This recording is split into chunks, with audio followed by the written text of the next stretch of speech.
Para explicar o que acontece na nossa vida, que acontece tanta coisa aí, por que nós reagimos como reagimos, por que nós funcionamos como funcionamos, ou não funcionamos como não funcionamos, porque todos nós estamos vestidos por uma pele humana, e então tem umas questões aí que a gente às vezes não entende, às vezes a gente não percebe, às vezes a gente não sabe lidar bem com essas questões,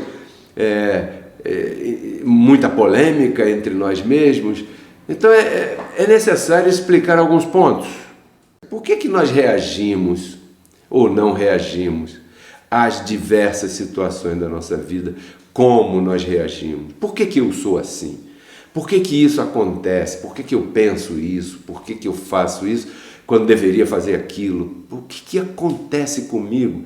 Porque eu sei, eu entendo o correto, eu sei o que é o certo, mas às vezes eu não consigo dominar a minha própria vontade humana e quando vejo já estou com os pés entre as mãos enfiados e aí a coisa atola de um jeito que eu me atrapalho. Por que isso acontece comigo?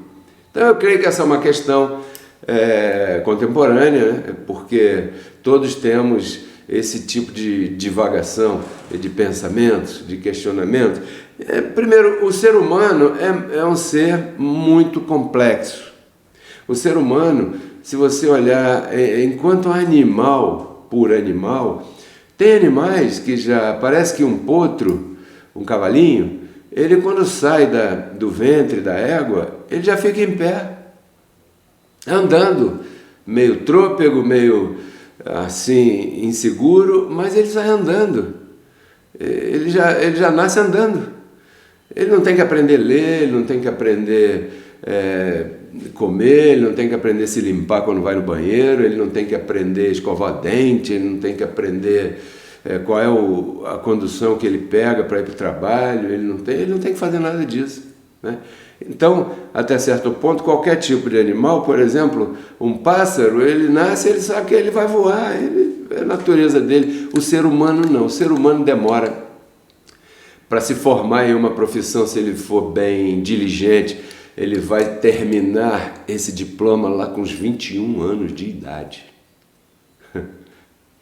A personalidade do ser humano é formada até os 7 anos de idade, ou seja, essa pessoa que dá um trabalho danado para nascer, que machuca todo mundo, e já nasce chorando, tem que aprender a comer, tem que aprender a uma porção de coisa e depois tem que aprender a ganhar o seu sustento para poder comer. Então, o ser humano é muito complexo, é diferente de tudo que você já viu por aí nesse mundo. Por quê? Porque o ser humano é um composto. E agora eu quero me dirigir a você, que se interessa por tudo aquilo que a gente fala aqui. Porque se você está assistindo as nossas ministrações constantemente, você não é uma pessoa comum, você é uma pessoa especial. Por quê? Porque essa ministração aqui, essa palestra aqui, não é uma religião, nem autoajuda, nem nada, mas é uma ciência espiritual da parte de Deus para tratar de verdade, objetivamente, com todo ser humano. Porque o Filho de Deus já tem um predestino garantido. Agora o que nós estamos fazendo aqui é cuidar do caminho até lá. É só isso que nós estamos fazendo. Então, o ser humano é um composto de espírito e carne. É uma dualidade, são duas forças antagônicas, contrárias, como disse Claudeci, dois inimigos entre si. Um não gosta do outro de jeito nenhum. Fizeram uma fofoca entre eles e não tem ninguém que vá consertar isso. São inimigos, isso acabou. Você pode comparar isso em Gálatas capítulo 5. A carne briga contra o espírito briga contra a carne. Por quê? Porque são opostos, foram feitos assim. Eles não vão se reconciliar.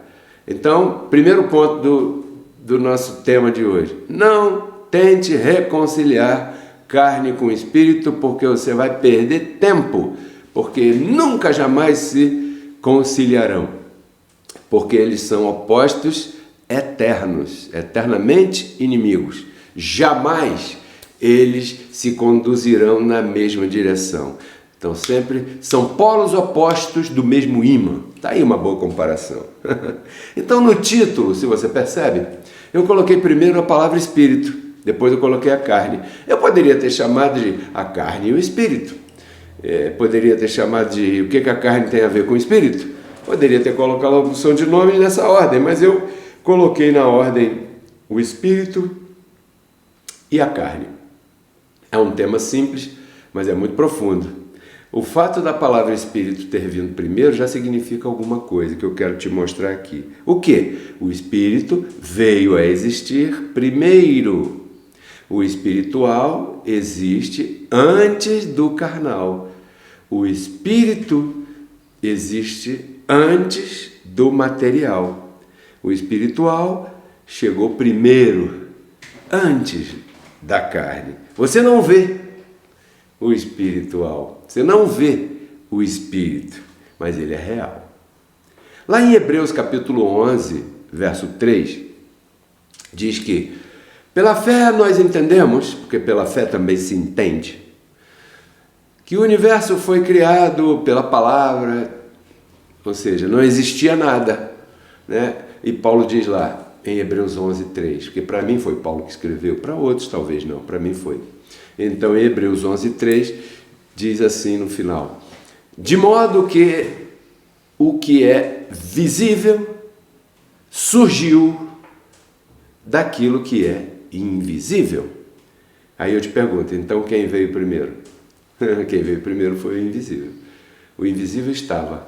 O invisível não era visto. Invisível, mas era real. Então, a palavra você não vê, mas ela é real.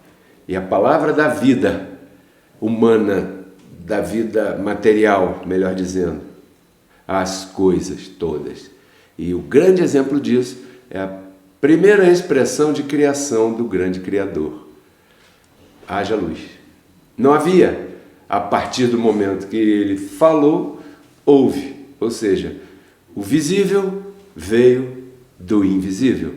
Por isso eu coloquei o espírito e a carne, porque aqui nós estamos falando de algo que já existia, que veio primeiro, e algo que veio depois. E se você estabelece essa sequência na tua mente, você vai compreender muito mais profundamente e com muito mais facilidade todas essas revelações que nós estamos falando. Consequentemente, você vai rebater e combater e não concordar com a pregação do sistema religioso, em vários aspectos, por sinal. Reconciliados com Cristo.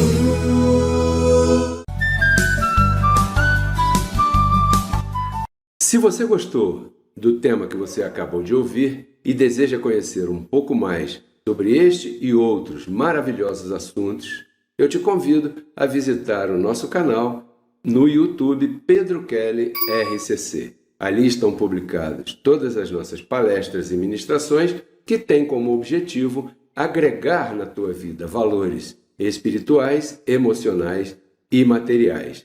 Espero que você se inscreva no canal, que você goste do material e principalmente que você compartilhe com todos os teus amigos. Até breve. Porque Cristo na cruz não transformou a nossa carne, né? Ele resgatou o nosso espírito. A Bíblia diz que Deus estava em Cristo reconciliando consigo os seus filhos, né? E nos entregou a palavra da reconciliação. E a palavra da reconciliação é essa que nós pregamos, abençoado.